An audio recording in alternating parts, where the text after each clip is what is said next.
Arizona Territory. 1879, the wind howled over the San Pedro River like it carried the voices of the dead. But all Adelyn Voss heard was the thud of her boots on dry ground and the distant cries of her children. She held Daniella's small hand tight in her own, her other arm wrapped around her youngest, Drew, who clung to her like he had the day her husband died. It had been 8 months since the fever took Ellie, and Adelyn had not stopped moving since. Not really. Not with the stares. Not with the whispers. Not with the weight of being a 27-year-old widow with 2 children and no place to call home. The ranch was gone, sold to cover debts Ellie never told her about. The cattle rustled off, the land dry and cracked. She had tried to make it work, tried to hold it all together, but the world did not pause for a woman's grief. It pushed and shoved and kicked until she ended up here dusty, desperate, and one wrong look from falling apart. She rounded a bend and stopped when she saw smoke curling from a small cabin set back against a ridge of scrub-covered hills. Her heart hitched. The children were hungry. She was tired. And she knew that name carved into the fence rail, Xavier Granger. She had not seen him in 10 years. Not since he left for the cattle drives up in Kansas, back when she still wore daisies in her hair and he still looked at her like she hung the moon. She stepped forward, just as the door opened and he stepped out, taller than she remembered, bronzed from sun and trail, eyes the same warm shade of chestnut that used to make her stomach flutter. His gaze locked on hers, then dropped to Daniella and Drew. His jaw tightened. "Adelyn," he said, voice rough with disbelief. "Hello, Xavier," she said quietly. He looked like he had been punched. "It's really you. I had nowhere else to go." She swallowed hard, pride bitter on her tongue. "Just need a place to rest a few days." "For the children." He walked down the steps, slow but certain, eyes never leaving her. "You can stay," he said, "as long as you need." She nodded once, lips pressed tight. "Thank you." Xavier looked at the children again, softening. "What are their names?" "This is Daniella," she said, releasing her daughter's hand. "She's 6, and this is Drew, he's 4. He knelt down, his voice gentle. "Hello, Daniella, Drew." Drew buried his face in Adelyn's neck, and Daniella gave a shy nod. Xavier stood again.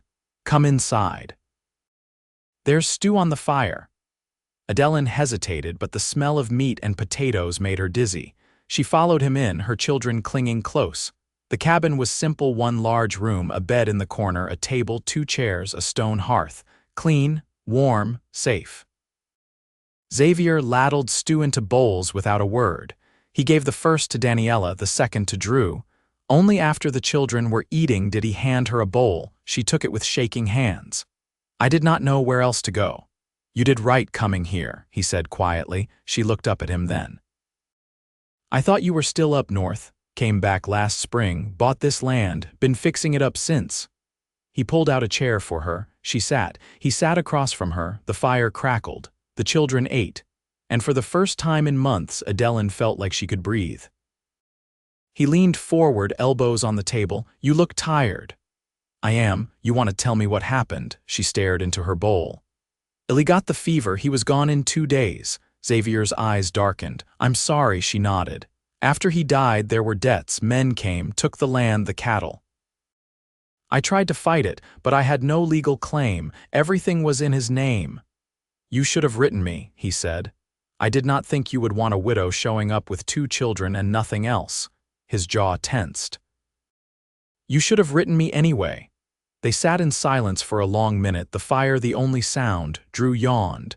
Daniella leaned against her mother's side. "You can take the bed," Xavier said. "I'll sleep by the hearth." "I cannot, you can." "You will." She looked at him, really looked, and saw the man beneath the trail dust and the years. He had always been steady, kind. Even when they were children, he had defended her from boys who teased her about her mother's accent.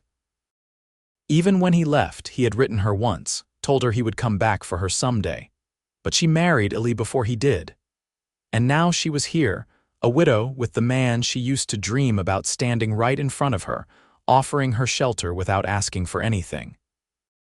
After the children lay curled up in the bed, Adelyn sat on the edge, watching the flames dance across the walls. You kept your promise, she said quietly. Xavier looked up from where he lay on the floor. What promise? You said once you would always come back. He stared at her a long moment. I never stopped wanting to. She looked down, heart thudding. I was not sure you would want a widow, she whispered. I never cared about that, he said, voice low and firm. I have always wanted your heart, Adelyn, not your last name, her breath caught. He stood and stepped closer, slow and careful. I know you are hurting, he said, and I know this is not simple, but I am not walking away this time. She looked up at him, eyes wide and wet. I am tired of running, she said. Then stay, he said. Stay here. With me? She nodded, tears falling silent, his arms wrapped around her, steady and warm. And for the first time in a long time, she felt safe. She rested her head against his chest, and he held her like he never wanted to let go. Outside, the wind still blew. But inside, there was only quiet and the start of something new. By morning, the children were still sleeping, their small bodies tucked together beneath the quilt. Sunlight filtered through the chinks in the shutters, laying thin gold lines across the wooden floor. Adelyn rose quietly, careful not to wake them, and stepped outside into the crisp dawn. The land spread out before her low mesquite brush, a ridge rising behind the cabin, and beyond it, the jagged teeth of the Dragoon Mountains. The air smelled of ash and juniper. Her boots crunched over the dry earth as she walked toward the corral where Xavier was securing a fence rail. A bay gelding watched from the far corner, tail flicking lazily. He glanced over his shoulder. You sleep? A few hours, she said, wrapping her arms around herself. It was enough. He straightened, wiping his hands on a cloth tucked into his belt. I keep meaning to fix this post, keeps leaning in the wind. She nodded, watching the way he moved, deliberate, sure. He hadn't been like that when they were younger. Time had carved a steadiness into him she hadn't seen before. You've made a life here, she said, trying to, he replied. Takes time to build something worth keeping. She looked down at her hands, fingers raw from too many days on the road. I don't know how to start over. You already did, he said. You came here. She opened her mouth, then closed it again. The silence between them stretched, not uncomfortable but thick with everything they hadn't said. He leaned against the fence, arms crossed. I meant what I said last night, her throat tightened. I didn't think you'd still want to know me, not after so long. I never stopped wondering how you were, he said. Every time I passed Tucson, I thought about riding out to find you. Then I'd hear you'd married, and I figured that was the end of it. It wasn't a bad marriage, she said slowly. He was good to the children, he didn't plan for what might come. Xavier didn't speak, but she saw his jaw shift like he was holding something back. I didn't love him the way I thought I should, she said, surprised at herself. I tried, but it always felt like I'd left something behind. His eyes met hers. You did. She looked away, heart thudding. The cabin door creaked behind them. Daniela stepped out, rubbing her eyes with the back of her hand. Her hair stuck out in all directions. Adelyn crouched down. Did Drew wake too? He's still sleeping, Daniela said, voice small, but I smelled biscuits. Xavier gave a quiet chuckle. I made them early. Figured little ones wake hungry. Adelyn brushed a strand of hair from her daughter's face. We'll eat in a moment. Go wash your face first. Daniela nodded and patted around the side of the cabin toward the water barrel. Xavier waited until she was out of earshot. I have a second mule in the shed. She's strong, gentle. Thought maybe you and the children could take her into town later this week. Get supplies, new boots for Drew maybe, Adelyn blinked. You don't have to do that, I know, but I want to. She studied him. Why? He looked at her, quiet for a long moment. Because I see you, Adelyn. You come walking out of the dust with 2 children and nothing left, and you're still standing. That matters. Her hands trembled at her sides. I don't know how to be cared for. You'll learn, he said. Same way I did, one day at a time. She stepped closer before she meant to, drawn by something steady in him. He didn't reach for her, just waited, letting the air between them settle. I can help, she said. With the mending, the cooking, you don't have to carry all of it alone. He nodded. We'll work it out. Daniela came running back, face dripping, and Xavier pushed off the fence and headed for the cabin. Adelyn followed, watching the way he held the door for her daughter, the way he stooped to lift Drew without jostling him awake. Inside, the table had been set with care biscuits, a jar of honey, eggs still warm from the skillet. She picked up a cloth and began slicing apples without being asked. As the morning unfolded, something shifted not suddenly, but like a stone settling deeper into the earth. Not everything was healed, not yet. But the beginning had taken root, and she didn't feel quite so alone anymore. The days turned warmer and the wind began to lose its bite. Late one afternoon, Adelyn stood at the washbasin behind the cabin, sleeves rolled to her elbows, scrubbing the dust from Daniella's dress. A cottonwood tree bent nearby, its leaves trembling with every breeze, casting dappled light over the water barrel and her hands. From inside the cabin came Drew's soft humming. He sat at the low bench, carving shapes into a scrap of wood with the careful guidance of Xavier's pocket knife. Xavier had stayed close these past few days, not hovering that wasn't his way but solid, dependable. Present. She wrung the dress out and hung it across the rope line, her fingers aching from the cold water. When she turned, she found Xavier standing a few paces away, holding two bridles in one hand and a canteen in the other. "I'm riding out to check the fence line past the arroyo," he said. "Thought you might want to come." Adelyn glanced back at the cabin. "The children, Mrs. Calder, stopped by while you were out with the hens. She offered to sit with them a while, brought a jar of preserves and a book for Daniela." Adelyn wiped her hands on her skirt. "You arranged that," he shrugged. "Figured you hadn't had air to yourself in too long." She followed him without another word. The mule and gelding waited near the gate. He helped her mount, careful not to rush her, and they rode in silence for a while, the trail narrow and lined with brittle sage. The arroyo lay about 2 miles out, a dry wedge carved deep into the land. They dismounted at the edge, tying the animals to a mesquite limb. Xavier moved along the fence, testing tension, adjusting a post that had sunk crooked in the last rain. Adelyn crouched beside a clump of dry grass, brushing her fingers over the faint prints of a jackrabbit. "You used to talk about building a place near water," she said, not looking up. "I did," he answered, hammering a rail into place. "Didn't expect it to happen here. But the land spoke to me." She stood slowly. "I thought you'd settle closer to cattle country, Dodge City maybe, Amarillo. Too many men chasing the same piece of sky," he said, wiping sweat from his brow with the back of his sleeve. "Out here things grow quiet, slow. Gives a man time to think." She walked toward him, brushing a burr from her skirt. "And what have you been thinking about?" He leaned against the post, his gaze steady. "About how many things I left unsaid." She stopped a few feet from him, the sun low behind her. "You said enough." "I just didn't listen." "I should have waited longer," he said. "Should have come back sooner." "I made my choice," she said, voice soft, "and I lived with it." He shifted, drawing a slow breath. "When I heard about Ali, who told you?" Old ranch hand passed through town. He didn't know much. "Just said the land changed hands and you'd gone quiet." "I tried to hold it together," she said. "I did everything I could." "I know you did." She stepped closer. "I kept thinking about that letter you sent, the one that said you'd come back." He met her eyes. "I meant it. I read it so many times I wore the paper thin." He reached out, not touching her, but close. "You still have it," she nodded once.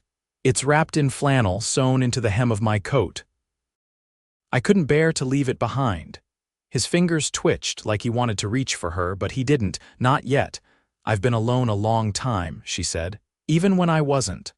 "I'm not asking for anything you don't want to give," he said, "but I want to build something with you.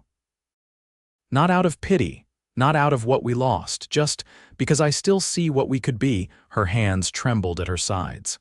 "I don't know how to be loved without giving everything away." "You don't have to give everything," he said. "Just trust me with the part that's still yours." The wind picked up, brushing her hair across her cheeks. She stepped forward, closing the last of the space between them. He didn't move, just waited, letting her choose. Her hand settled on his chest, where his shirt was warm from the sun. "I'm tired of carrying it all alone." "Then don't," he said. She looked up at him, her voice barely a whisper. I want to stay, his breath caught, then stay. Their foreheads touched and she closed her eyes. The ache in her chest loosened just a little. They rode back as the sky turned amber. Smoke curled from the chimney when they returned, and the sound of Daniela's laughter drifted from inside. Mrs. Calder stood to leave, her face kind and unreadable as she handed Adelyn a folded paper with a list of herbs for Drew's cough. After she left, Adelyn stepped into the quiet cabin, Xavier behind her. The children looked up, content and safe. She set the kettle on the stove and glanced over her shoulder. "You'll need a second chair if I'm helping with supper." Xavier reached for the hammer resting near the hearth. "Then I'd best build one." And she smiled because it wasn't a question. 3 weeks passed, slow and quiet, marked by the rhythm of shared labor and small, steady changes. Adelyn rose each morning before the sun, tying her hair with a strip of calico and stepping into the chilled dawn to gather eggs, sweep the ash from the hearth, and knead dough while the sky turned from slate to pale rose. Xavier fetched water before she asked, brought back flour when the sack ran low without needing a list, and built a cradle beside the hearth when Drew began waking restless from the hard bed. The children settled into the space like seeds finding purchase in soft earth.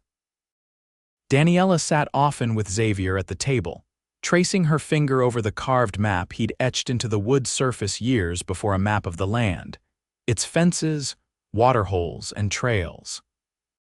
Drew followed Xavier when he chopped wood, dragging a stick behind him like a hatchet, mimicking every motion in silence. That evening, with supper cleared and the children curled near the fire, Adelyn took her shawl and stepped outside. The air smelled of mesquite smoke and old grass. She sat on the porch rail, hands folded in her lap, eyes fixed on the stars rising slow over the ridge. Xavier came out after a time, carrying a tin cup of coffee in each hand. He handed her one without a word and leaned against the post beside her. "Daniela asked if she could plant corn in the spring," he said after a long silence. "She's never asked to plant anything before," Adelyn replied, curling her fingers around the warm tin. "She never had a patch of ground to call her own," he nodded, watching the horizon. "She'll have one now," she looked at him. "You were never one for staying put." "I used to think the trail had all the answers," he said, tilting the cup to his lips. "Turns out the trail just keeps asking the same questions." "You only find answers when you stop running from them," her chest tightened. "I didn't expect you to stay. I didn't expect you to come." They sat with that a while, the night quiet except for the occasional creak of the porch boards beneath their boots. "I used to think love was something that came all at once," she said finally. "Like a storm, but I think it's more like this, slow, solid, a thing you build with both hands." Xavier's gaze didn't waver. "I'd rather build than chase." She hesitated, then reached into her skirt pocket and pulled out a square of flannel worn at the edges. She unfolded it carefully, revealing the letter creased and thinned from years of folding. She passed it to him without speaking. He took it with reverence, his fingers brushing the edge. His eyes moved over the words, and she saw the way his throat worked as he read. When he reached the end, he folded it once more and handed it back. "I wrote that thinking you'd never read it," he said softly. "I read it every night for nearly 2 years." He didn't speak right away. "Then what made you stop?" "I married Ellie." His voice was even.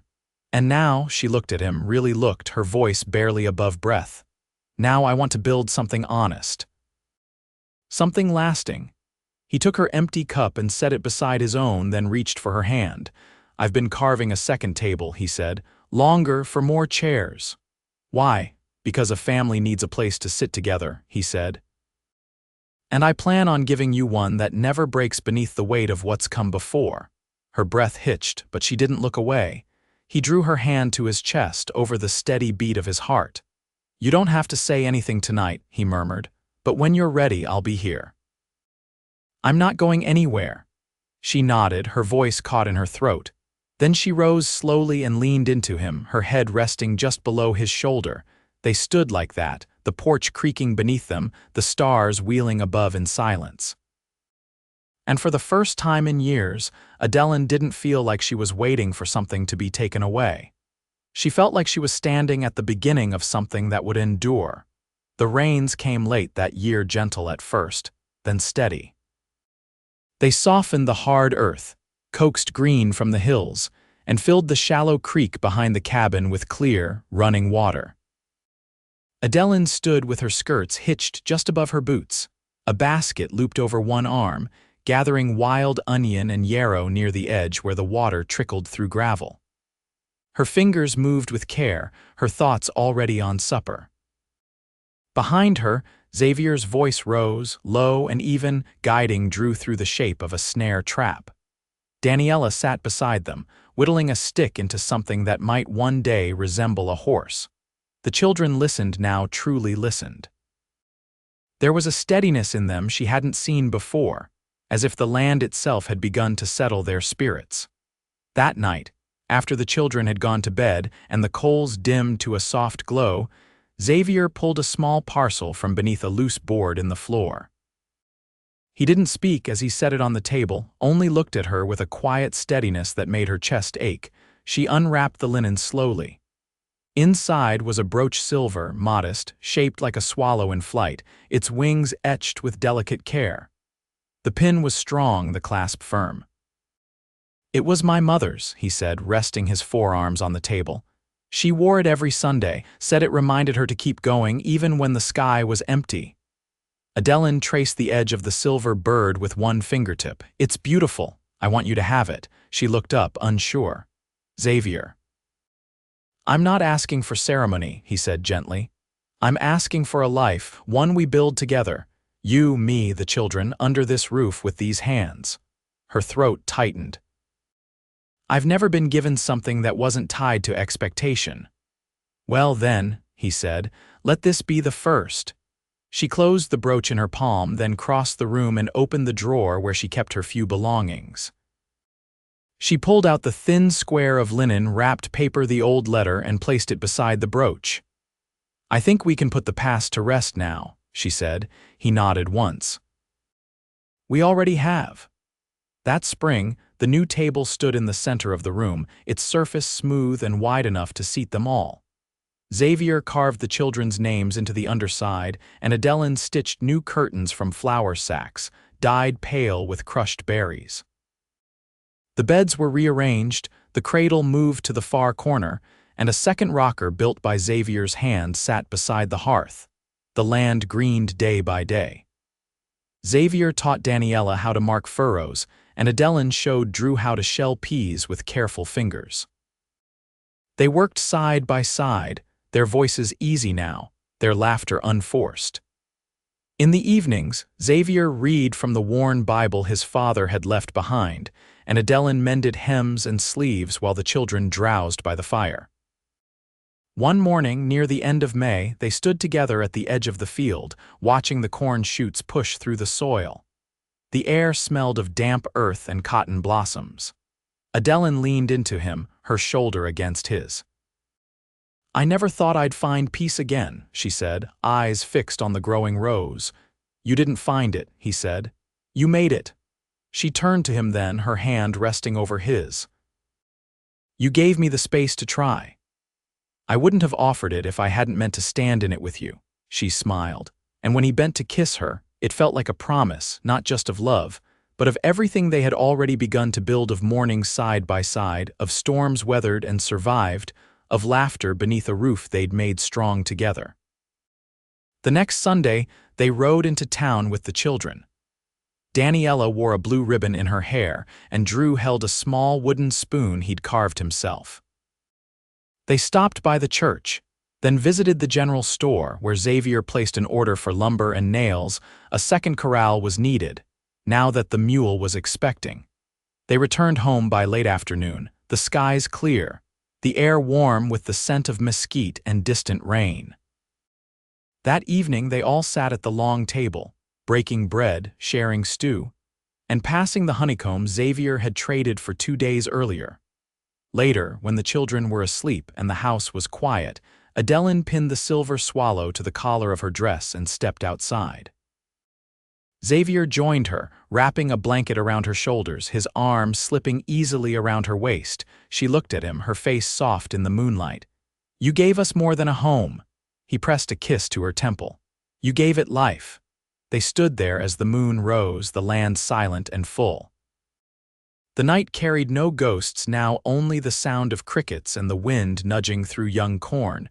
And when they went inside, hand in hand, they did not close the door all the way, because nothing needed locking anymore. Not with love this sure, not with hearts this full. Not with the long night finally behind them.